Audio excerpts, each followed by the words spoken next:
სოციალურ ქსელში გავრცელებულ ატმის შეღებვის ფაქტის ამსახველ ვიდეო მასალასთან დაკავშირებით სურსათის ეროვნული სააგენტო სპეციალურ განცხადებას ავრცელებს.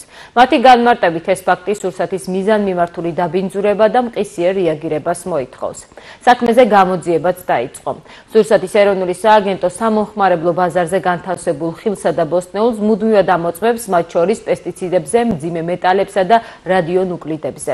კონკრეტული ფაქტის მოკვლევით ტელეკომპანია გურჯაანი დაინტერესდა.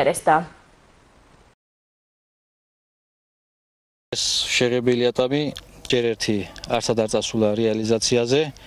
უბრალოდ, როდესაც ატამი მოიკრიფება და ამოდის ჩასაწყობად ყუთებში მზადდება, იქ ატამში არის გაფუჭებული რაღაც რაოდენობა.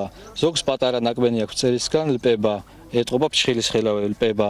ზოგი ტოტი არის შერჭმული და იმას არ ვდებთ ამ ყუთებში, რომ მე იქ რომ მიდის, იმათ უფუჭდებათ საქმე.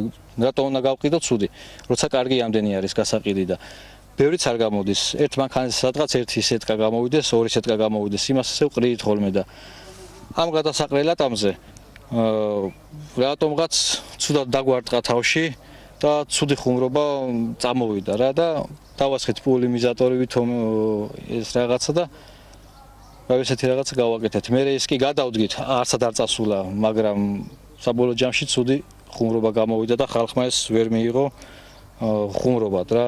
გასაგებიც არის, რომ კი ბევრი ვერ მიიღებდა ამას ხუმრობად და სამწუხარო ფაქტი არის. უშინდელი ჩვენი ხუმრობა გამოვიდა ძალიან ცუდად და მინდა საზოგადოებას უთხრა, რომ ეს იყო ცუდი ხუმრობა, ეხლა ამ ატამს შეღება რატო ჭირდება. მას შემდეგ რაც აღნიშნული ინფორმაცია გავრცელდა სოციალურ ქსელში, სურსათის ეროვნული სააგენტო გამოცხადდა ადგილზე, მოახდინა ნიმუშის აღება, რომელიც გადაიგზავნება ლაბორატორიაში და ეცნობება საზოგადოებას მიღებული პასუხის შესახებ.